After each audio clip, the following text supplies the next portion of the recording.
I'm your man, Jay Muscle, back again for another session of Speak Your Game. And yes, I got a few things to talk about that's going down in the NBA. And plus, of course, I'm going to talk about the NBA Finals as it's coming down to a close. Yes, turn out the lights because we might be seeing the end of this NBA Finals and crowning a new NBA champion. Yes, and either team, it'd be their first time. But we all know what I'm talking about. But this is Speak Your Game. I'm Jay Muscle. If you like the show, go ahead and leave a thumbs up and subscribe, baby. Yes, go ahead and subscribe to the show. Yes, you'll get a shout out and a special notification when Speak Your Game comes out. Another thing, you also can catch Speak Your Game on any social media platform. Yes, couple videos, couple clips, and also you can catch Speak Your Game on any platform that podcasts are available.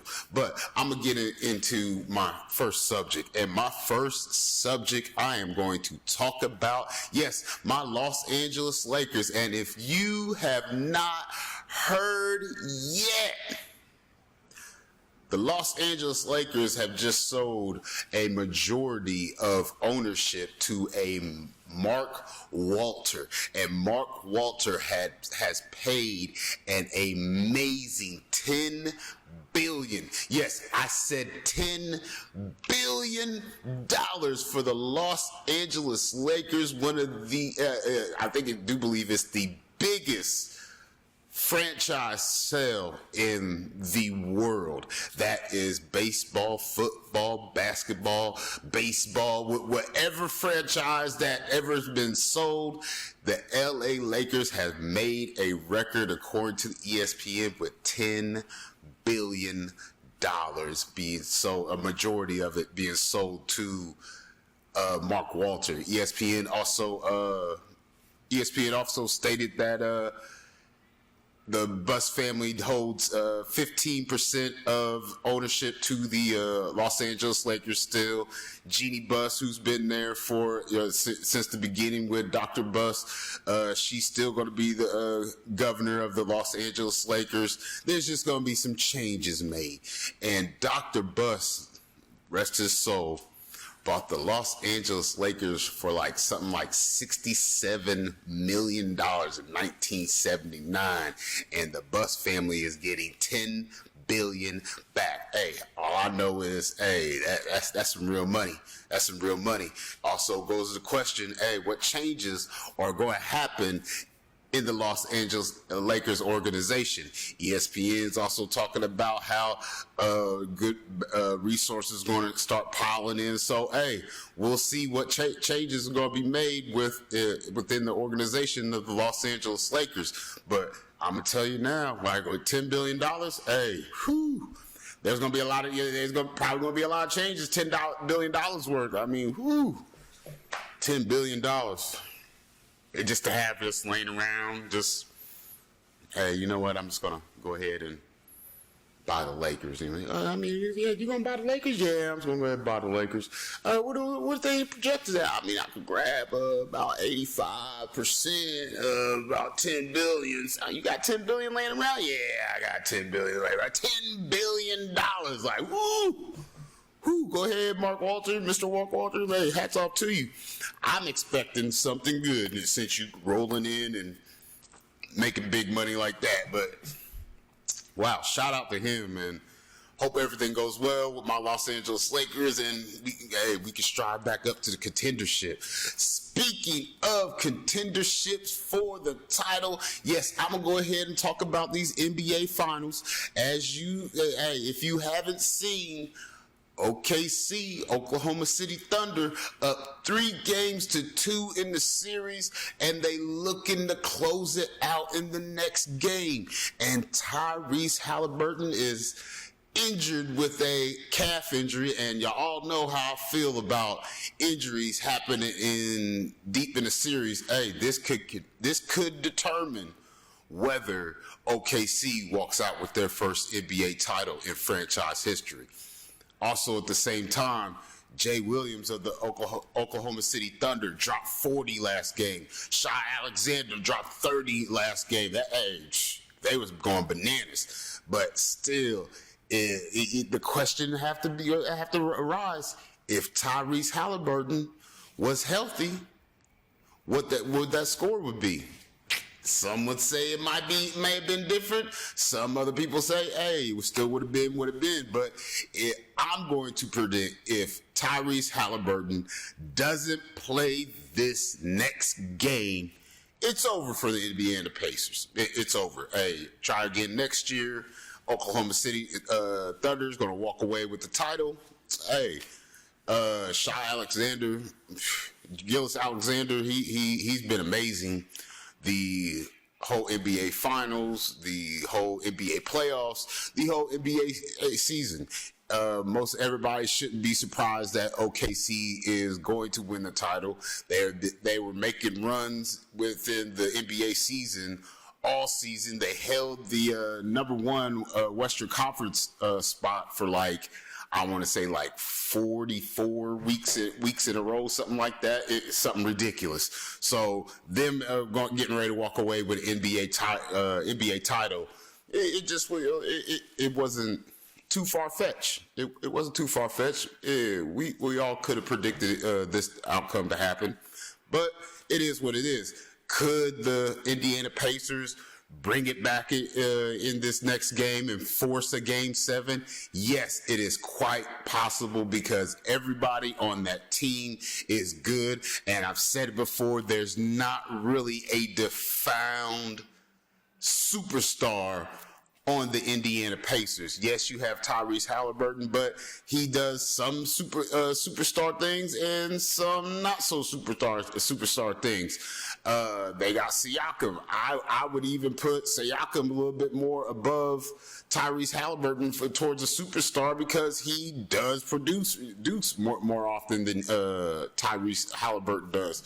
So could the Indiana Pacers come into this Game 6 and force a Game 7? Yes, quite possibly, because they are deadly on every bound of the aspect except Tyrese Halliburton not being there. But it's not like Tyrese Halliburton scores 30 points, gives 10 rebounds and 10 assists.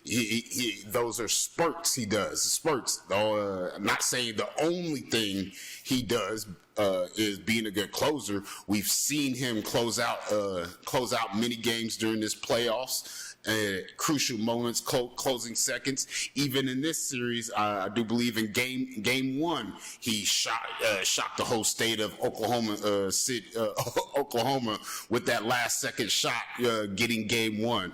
So it's not really a bad thing for the Indiana Pacers to lose this, to lose to the Oklahoma City Thunder in this finals. With saying that it just gives them experience of being there and more experience of getting back there to have a different outcome, because these guys are still somewhat young. They still have plenty of time to progress and be better than they was this season. So hey, next year could be good, but I don't want to be like I've written the Pacers off, but it is what it is. If Tyrese Halliburton doesn't play in this Game 6, it's a wrap. OKC wins the title, their first title in their franchise history. Shai Gilgeous-Alexander, more likely to be NBA Finals MVP, and it's well-deserved. Well-deserved. If you agree or disagree to what I'm saying for this Game 6, go ahead and leave a comment down below. Leave a thumbs up or a thumbs down. I want to hear what y'all thoughts are. This is Speak the Game. I'm Jay Muscle, and yes, I said it. OKC Thunder ending it in Game 6. Yes. Deal with it. Nothing else to say about it. But there is a couple more things I want to talk about. And the first thing I want to talk about is Giannis Antetokounmpo. That man's looking for a new franchise. And the Milwaukee Bucks, they might be in a hot seat a little bit, trying to figure out whether if they can keep him happy or just go ahead and let him go. There's a few teams out there would become completely super deadly if Giannis happens to hit their roster. And ESPN had a couple teams that they kind of predict that if Giannis leaves Milwaukee, these are teams that he could possibly go to. First one I saw was the Houston Rockets. Houston Rockets, a real young team, real young roster. We seen what they did in this past NBA playoffs. They got pretty deep and caused a ruckus. But adding Giannis to that lineup, could it help or hurt them? They really didn't have a definite scoring option. It's funny, it's funny to have the comparison right now because somewhat they're compared to could be compared to the Indiana Pacers. The Houston Rockets and Indiana Pacers could be compared, pretty much the same type of team because there's no definite superstar on that team, but the squad that's there, they play well together and they can get some wins together. But if Giannis goes to that squad, that might send them over the hump, or it might cause a little monkey wrench in the chemistry to the team. You never know. But the another option was I saw was Golden State. Now, the Golden State Warriors and the Greek Freak together. We are talking about Seth Curry, Draymond Green, Giannis, and let's not forget, Jimmy Butler's there too. Could that be, that could be deadly. That could be deadly. Giannis driving in, have that defense close in on him, kick out to Jimmy Butler or the sharpshooter Steph Curry out there. They could make noise in the Western Conference because we already know the Western Conference is serious and it goes down. So Giannis to Golden State, that might be pretty deadly. Yeah, you never know. Another team that ESPN is talking about predicting for him to go to is San Antonio. Now, there's a lot of talk in San Antonio. You have Wemby out there. You have Darren Fox, who just got traded there towards the end of the season. Giannis there. Them three guys together.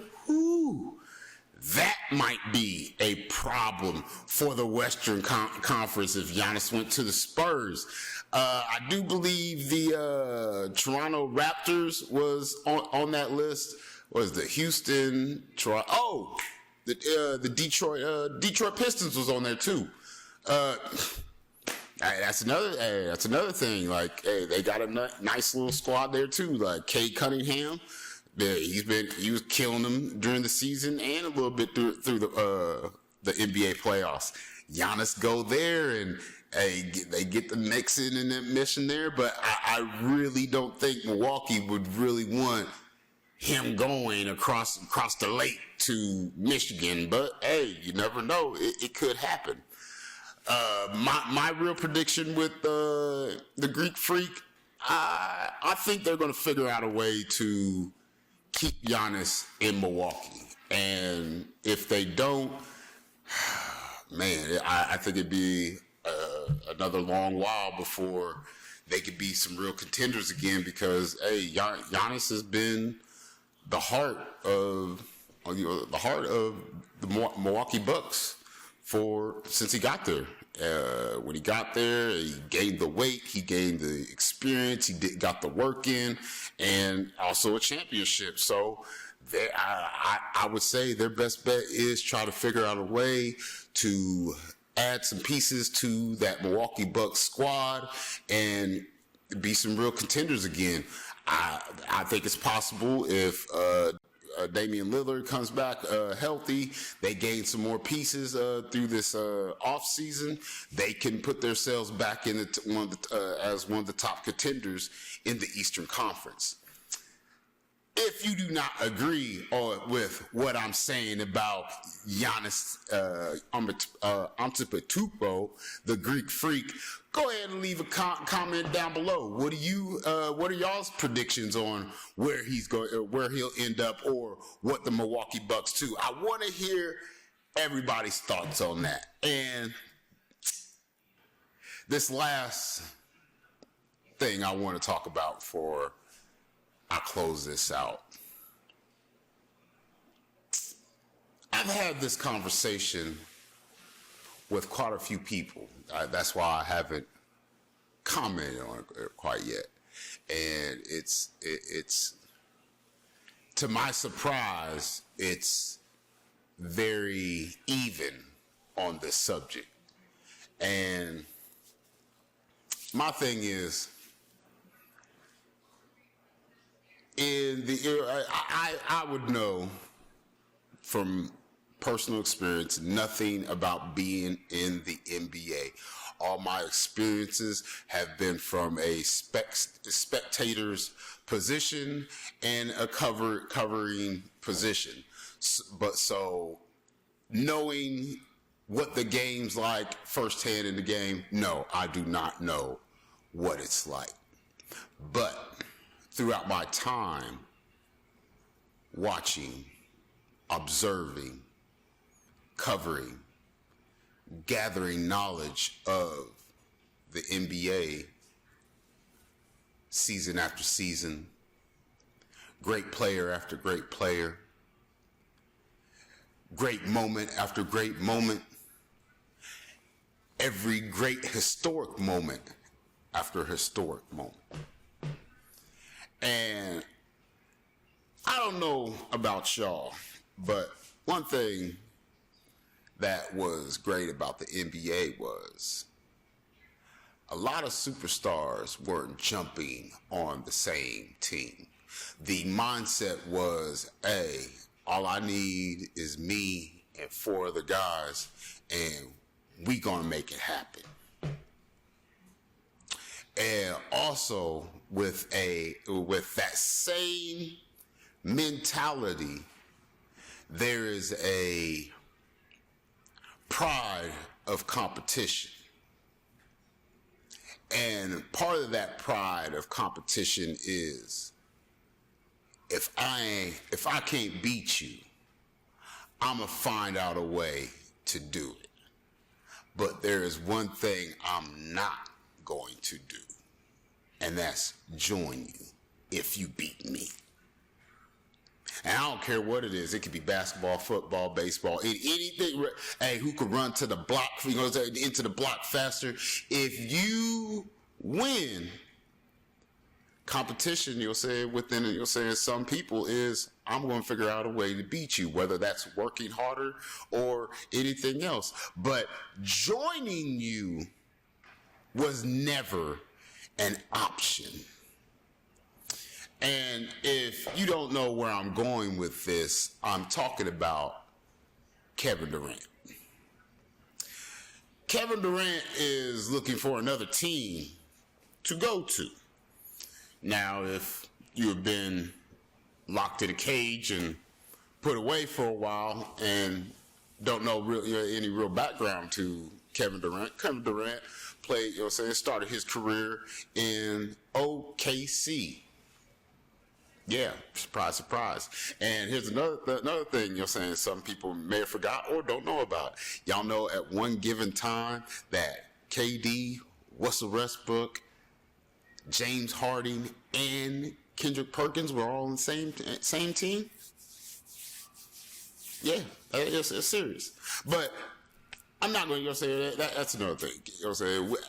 If you don't remember, KD lost in the Western Conference while he was playing with the OKC Thunder. He lost to the Golden State Warriors. He went to the Golden State Warriors the very next season. The very next season, they won a title. I do believe they try to get him to make that run that following season. He happened to get injured towards the end.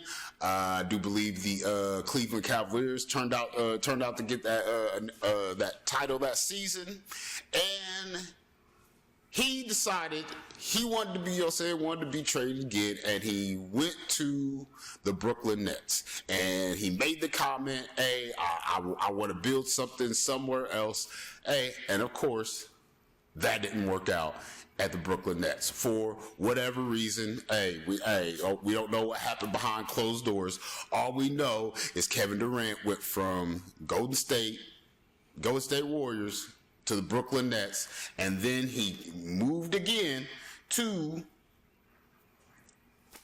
where he is now, the Phoenix Suns, where nothing successful has happened since he was there with the Phoenix Suns, and now he's trying to trade or go to another team.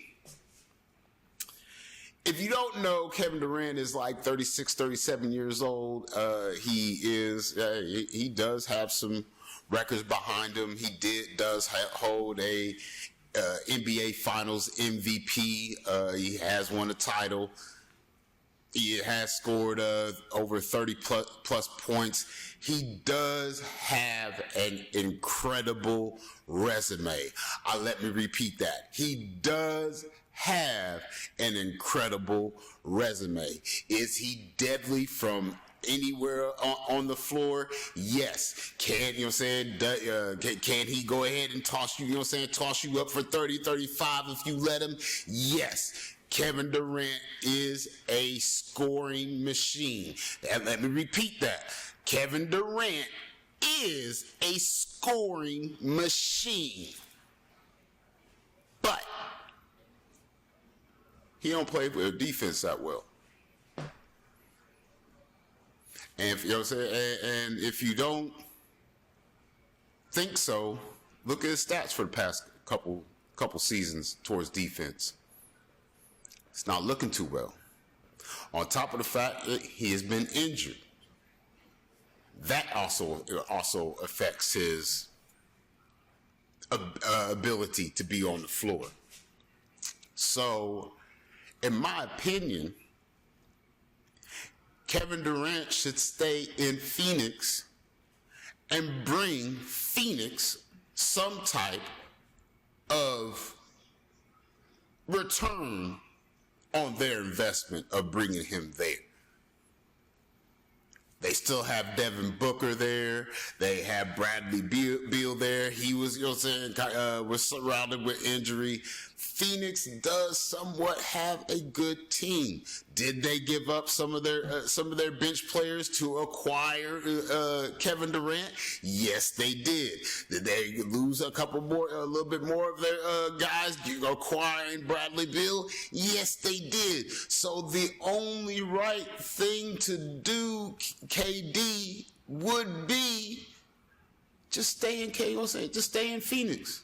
Just stay as a Phoenix Sun. Yes, he could go to any team and be an offensive plus. Yes, he can. That's no denying. If he goes to whether he goes to Miami, San Antonio, Dallas, he will be an offensive threat.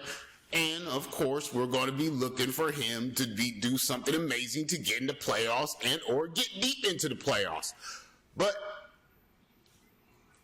ever since he's left the Golden State Warriors, has he even came close?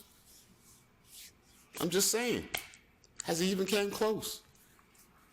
As we've seen through these past NBA playoffs, a lot of teams are all around good. That means they got a good bench. That means they play good defense as well as good offense. But one of the best things about OKC as their rise through the season and into the playoffs, into the NBA Finals, has been their defense. Same thing with the Indiana Pacers. They have made their runs based on their defense. So what team could Kevin Durant go to that's going to up their defense? Don't wait. Don't worry. I'll wait. Don't worry, I'll wait. If Kevin Durant goes to another team, he might be a liability. Because Kevin Durant's not LeBron James. Let's just put that there. LeBron James, 40 years old, still out here playing hard defense and scoring at the same time, playing all round basketball. Kevin Durant, on the other hand, you pull there's been a couple, situations where a player put a couple moves on him and he kind of fades off into the defense. You know what I'm saying? I don't know. I'm just saying. Hey. But Kevin Durant needs to stay as a Phoenix Sun and give them a return on their investment. He shouldn't go nowhere else, or just retire. Just retire. Go across seas, get some money. I mean, it's the way I see it. That's just my opinion. That's just my opinion. I'll put it like that. Now, if you do not agree to what I'm talking about, go ahead and leave a comment down at the bottom. Leave a thumbs up. This is Speak Your Game. I'm Jay Muscle. That's all I got for y'all tonight. I'm going to catch y'all next time in another session, but I'm going to see if these OKC Thunder is going to go ahead and win this NBA title. We're also getting close to the NBA draft, going to see where Cooper Flag might end up, plus a couple other guys. Hey, it's going to be serious. But I'm Jay Muscle. This is Speak Your Game, and I'll catch you next time.